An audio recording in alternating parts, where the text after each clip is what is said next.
Hi there. Welcome to Sunnyside Journals. I have a flip through right now of a junk journal I just recently finished making from a cover of the New American Cookbook. I had a lot of fun making this book. This book is sort of a mid-century tribute to all those ladies who kept the home fires burning, and in the 40s and 50s and 60s, and there's even a little bit of 70s in this book. I've been affectionately calling her Harriet as I've been working on her, because I said I feel like I'm channeling Harriet Nelson and June Cleaver and Laura Petrie and all those awesome housewives from TV that always managed to look so nicely pulled together while they were keeping their house impeccable and feeding all their beautifully well-behaved children. So anyhow, so I thought you might like to take a look through this book. It's a lot of fun. It's a big book. This book has 9 signatures in it in a hidden hollowback spine. It is 5¼ inches by 8¼ inches by 2 inches thick. And the cover, unfortunately, I didn't have the contents, the text block. I only had the cover to go on. The text block, the little church where I get some of my books from, they had already pulled the text block out and thrown it in their recycling, and it was gone. But I found this because this was in a different box they had, and I said, "What's this doing over here?" And the lovely older gentleman who volunteers there, he said, "Well, we're going to go burn those." And I said, "Oh, can I have this, please?" Because I just thought it was beautiful, and I thought this book deserves to be a junk journal. I mean, that's gorgeous. It was just this. It wasn't. This lady didn't exist on it. So if you do an Abe book search, you're going to see this book. But I just thought, this woman, she's the epitome of Harriet. This is my Harriet. So I added her to the cover, and I think she looks lovely. So yeah, this, as I said, I did a bit of research on the original book, and it was published in 1943. So that is the exact right time. I was craving to dig into some of my magazines and ephemera that I have from the 1940s and 50s, and I even have some from the 60s and 70s. And I had a lot of fun pulling out my favorite things, and they're colorful, and I hope you enjoy it too. So as I said, there's 9 signatures sewn in a hidden hollow back spine. So what that means is that the text block is separated from the spine, and that means it'll lie nicer for you when you write in this book. I added a bit of rickrack trim to the top and also to the bottom, and I think that makes a nice looking little detail. And as I said, I'll open it to the middle right now. It just lays nice and flat, so if you have some writing to do, you won't have any problem, because with a hidden hollowback spine, it just opens and lays flat beautifully. Now, because they ripped the text block out, first of all, I didn't have a text block to go on, and it was a little bit torn here. But I was able to save the end papers because they were beautiful. Look at this gorgeous photograph here of a ham dinner and banana bread and cupcakes. So what I did was I rated some of my books that I have, and I have those famous binder series from Better Homes and Gardens. I have from the 60s. I have the Better Homes and Gardens cookbook, their gold edition, I believe 1965. And I have the Better Homes and Gardens book, and I have the Better Homes and Gardens sewing book. And so I actually used a lot of their tabs from those books to create divider tabs for inside Harriet here. There's a few of them here. This is from the garden book. And the yellow ones, of course, are from the cooking book. And this blue one is from the sewing book. So we'll go through it and you'll see. But I also used one here on the front to cover up. There's a bit of a tear underneath. And I thought I can still work with that. I can save this beautiful picture. So I created a tuck spot. And I think it turned out really nicely. Now, the picture of Harriet came from an English 1958 ladies' home, the home Woman's Journal, pardon me, Woman's Journal magazine it was called. And she was in a beautiful, glorious color advertisement for Chivers jellies. So I made a journaling card. I added it to an index card and made a journaling card out of the Chivers jellies. And then I added the Jello mold, because in the ad, she's actually holding this beautiful Jello mold. She's so proud of it. So I couldn't not include the Jello mold. So I actually added the Jello mold to a jellies, let me make sure that's in, to a jellies divider card from a vintage recipe box that I found on one of my thrifting journeys. And I just thought that worked out perfect. There's room for journaling on the front and on the back. So for now, I've tucked it in here. You can put it wherever you like. But it's just nice to have, it's always nice to have a tuck spot at the front of your book and at the back of your book. And we'll look at the back when we get to it. So the first signature, I loved the title of the 12th chapter, Jiffy Cooking. So it's the first signature, actually, because I think she looks fantastic, and I love that clock. And if I had that clock, I'd have that hanging in my kitchen right now. She just looks amazing in her gorgeously ironed apron. I put this beautiful trim with the red polka dots. It looks like it could have been the curtains over her kitchen sink. It's just so pretty, and it's just perfect for the beginning and the end of this journal. And then, of course, you'll see there's other laces throughout the whole journal. There's 180 pages in this book. There's a lot of room to write or do whatever you want to do with this book. I have had a lot of fun putting my little spin on things, but as you'll see when we go through the pages, there's a lot of room for to make this book your own. So here on the inside, I've turned the inside as to a little tuck corner. There's a pocket made from an advertisement from an old 40s magazine for a self-ring mop. Because this book's from 1943, I just made a little tags to remind you in case you get it home and then you start thinking, when was this book printed? So, 1943. Now, I added this. I thought this was fun. This is out of a 1960s high school yearbook for actually from a high school in Toronto, Ontario, Canada. And I liked this one of Sharon Webb, her name is, and you can see she signed it.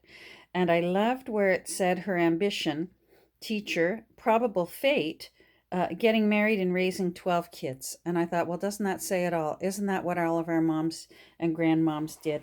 So I included that. I figured maybe that was Harriet's best friend or maybe her neighbor.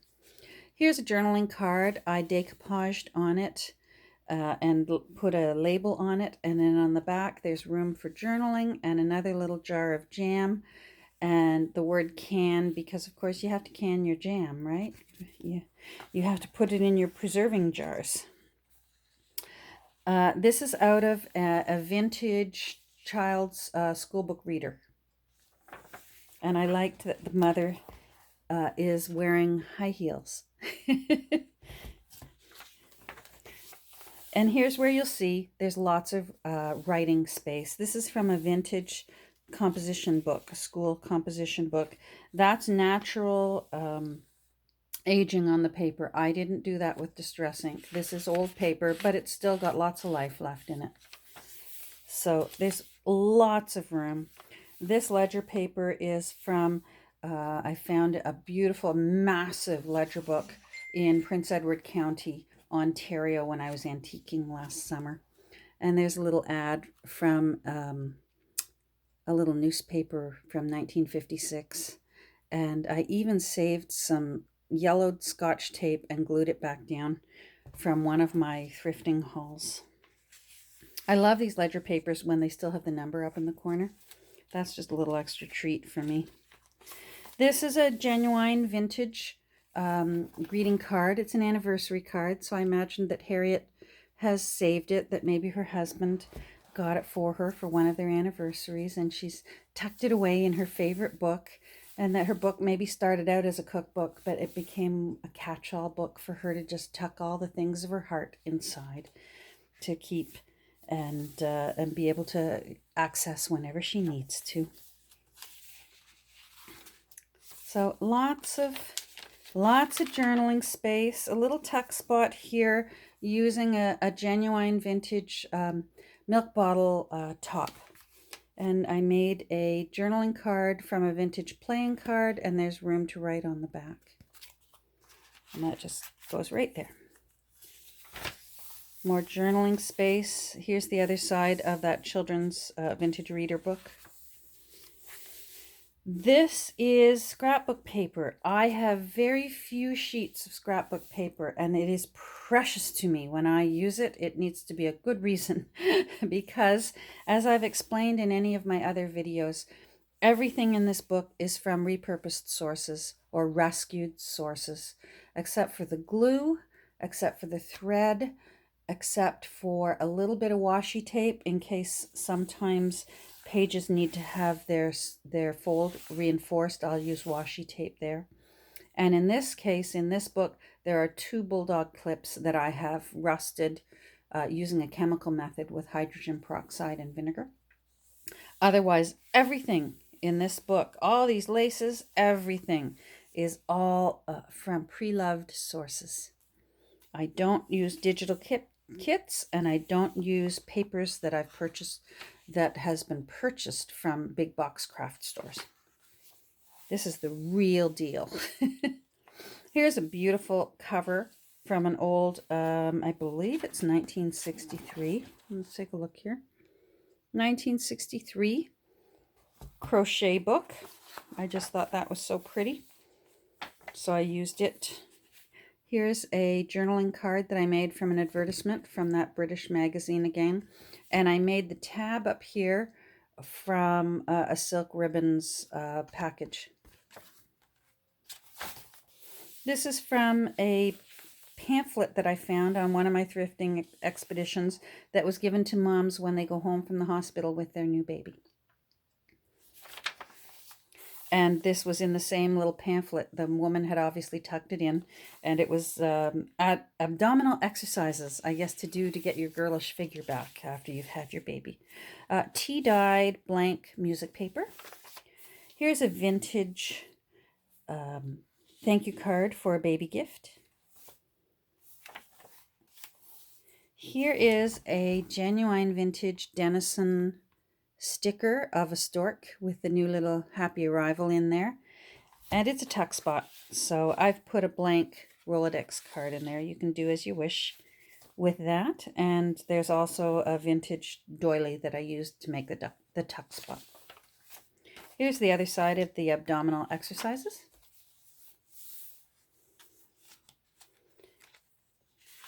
And lace along the edges here. And I used a little label for canning there. And there's also a label from a chicken hatchery for chicks that have been approved. And I thought, well, us moms, sometimes we call our children our little chicks.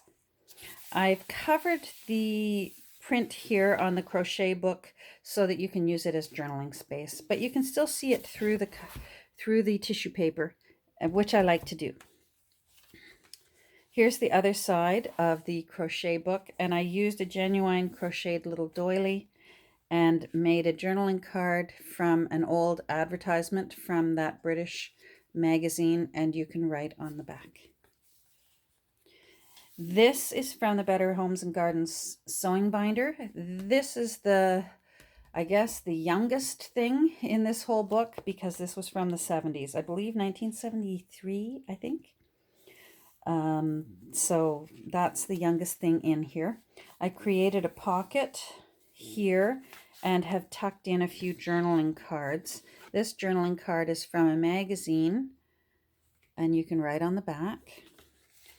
This journaling card I made from a flashcard of division. You can see that it was actually 7 divided into 7.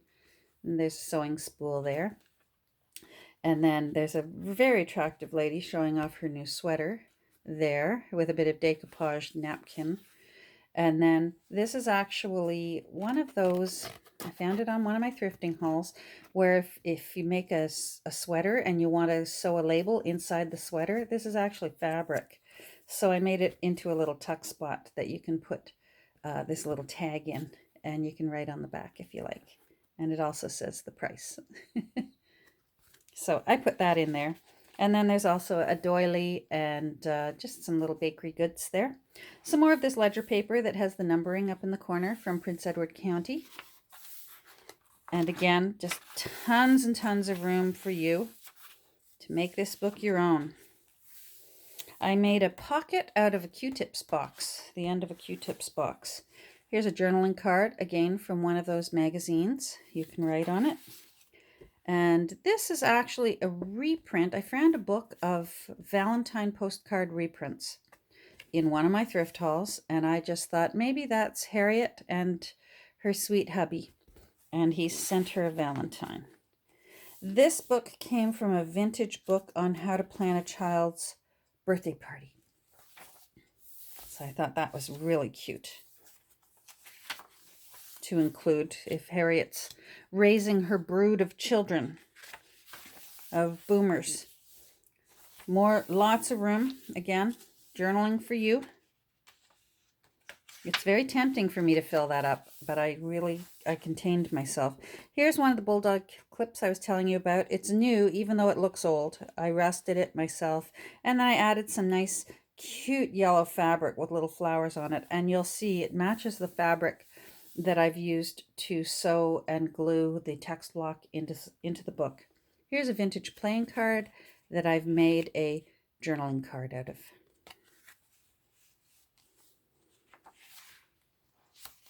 Here's another journaling card that I made from a pattern for a little girl's smocked dress. And all of these pieces are actually from the envelope. It was falling apart, and there was actually only one piece of the pattern left inside of the envelope. So I made use of it, and it's on a bingo card.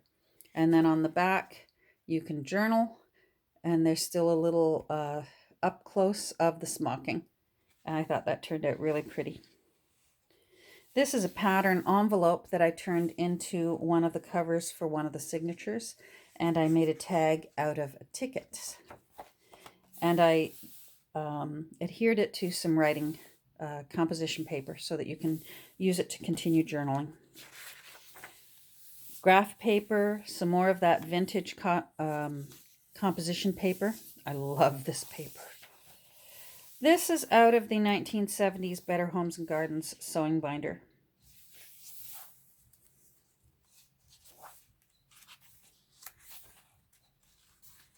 Lots of room for journaling. Lots of lace. Where possible, I've sewed the lace in using my sewing machine. If I think it's too fragile, if the paper's too fragile, I have other ways of doing it. But when possible, I like to sew it in. Here's a little flip out that I made from a package that I had of seam binding. I liked the label. It was red, white, and blue, like the cover of this book is.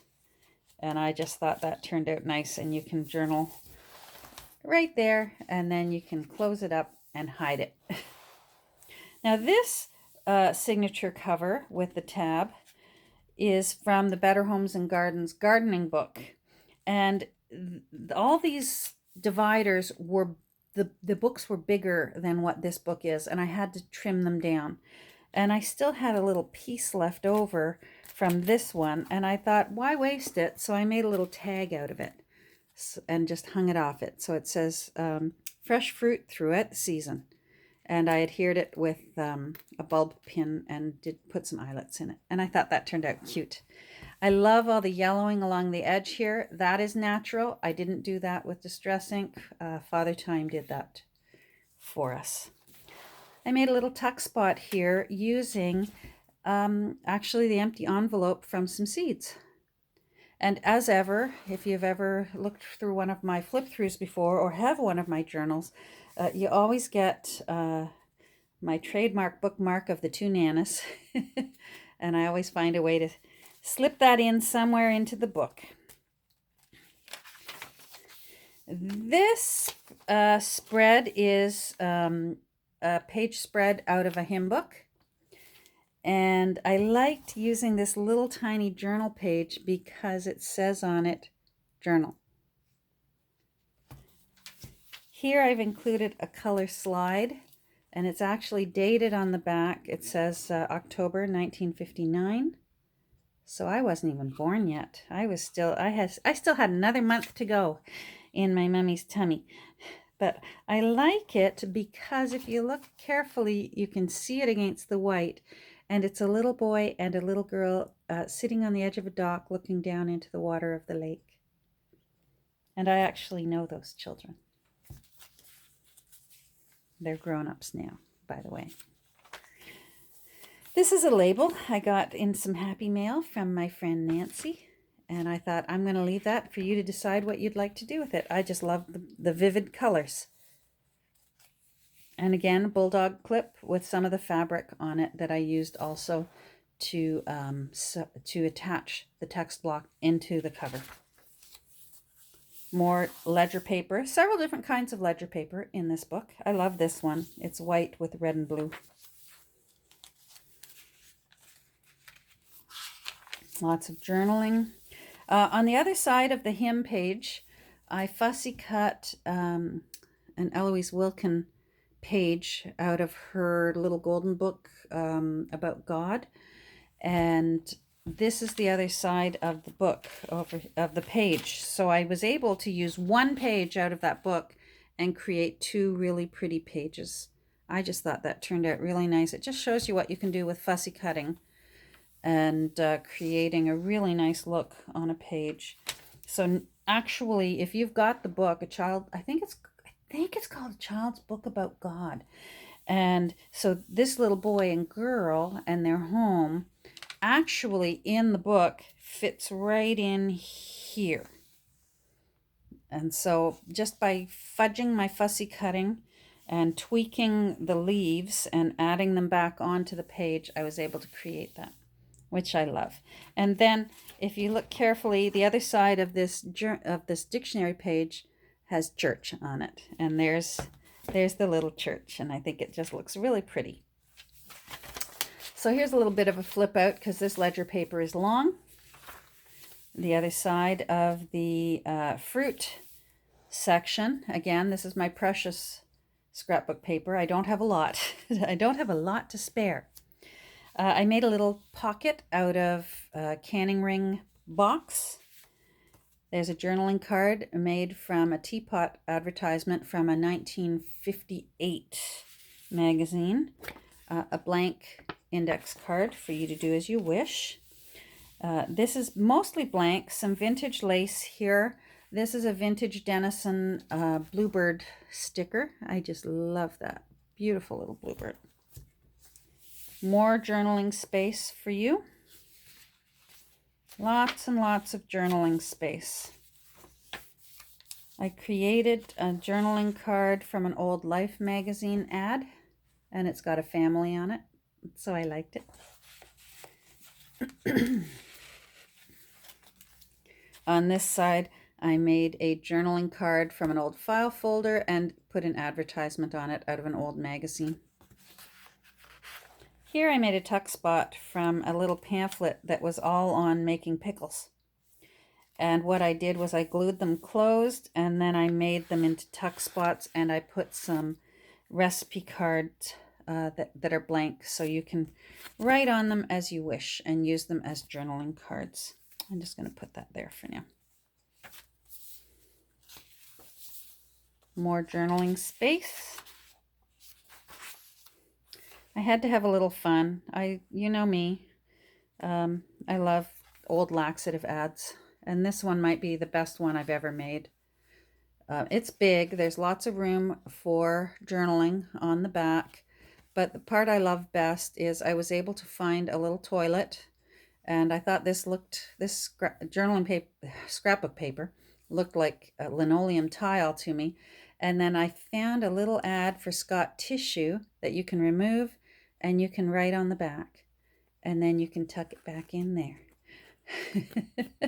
And I thought that turned out cute. And then, of course, I couldn't resist when I found this. So that you don't need the laxative next time, just make some bran muffins. Use Art Linkletter's recipe here for bran muffins, and you'll never have a problem again. And you'll just be so comfortable. I couldn't resist. Where are we here? You know what? This is a tuck spot. I should find... That's a tuck spot. Lasagna, yum. So again, more journaling space. This was actually out of an appointment book that I had from 1981. Lots of space for you. Make it your own. Whatever you want to put the things of your heart in. There's a little tuck spot that I created from a tea bag. This is the kind of tea bag, you can get them at health food stores where you can fill them with like herbal tea or whatever kind of tea you like. And so I made a pocket out of one of them. I bought them initially for myself to go camping because I had heard you could brew coffee that way when you're camping. And no, you know what? It really was not very good. But it left me a box of these tea bags to use for junk journaling. Here's a little tag that I created from an ad from a British magazine. And it's got hard candies on it, which I love. And here's another bit of leftovers from one of the... Oh, it's actually from this one, number 8 and number 8. So I just thought, oh, I'll make a tag out of it, and you can do with it as you wish. More journaling space. This is from a little recipe booklet, and it was actually all on brownies. And I like it because you can actually see the rusty areas where the staples were. And I like how they spelled cookie with a Y instead of IE.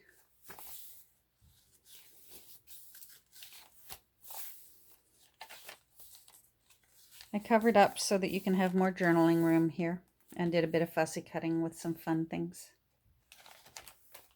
Here's a little tuck spot that I made from a unique, you know how bags, they make very good little tuck spots. And this is a Lancome ad from a really old 1940s magazine. So Lancome's been around for a long time. Tuck spot made from a playing card, and I've done a bit of sewing on it and added some buttons. And then here, this is from, I bought a tea tin once at an antique store. I wanted the tin, and when I got home and opened it up, it was full of some lady's recipes that she had saved, and they were all from the 1940s. So this is a soup label from that, and it has a recipe for homemade strawberry ice cream. But I thought, you know what, the back is great for journaling on. So I tucked that in there. And same with this recipe for applesauce cake from Robin Hood flour. You can actually see this actually was the bag from the flour. And I thought, you know what? That's good journaling space. So I included that. And these are all from the 1940s, because everything that did have a date on it that was inside that tea tin was from the 40s. Here's a little flip out that I made using various things from magazines.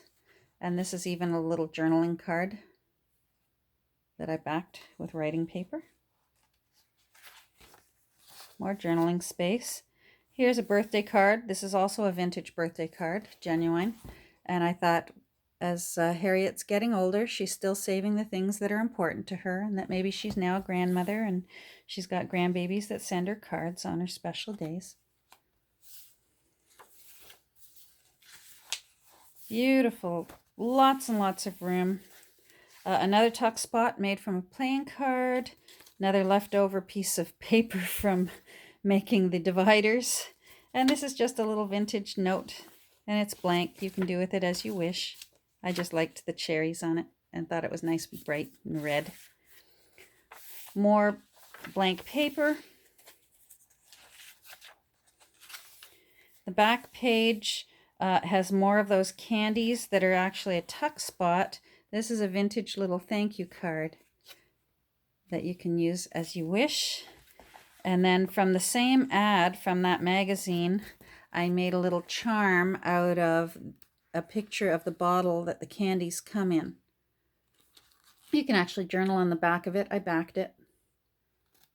So I thought that turned out cute, and I pinned it to more of that frill that looks like it was Harriet's kitchen curtains.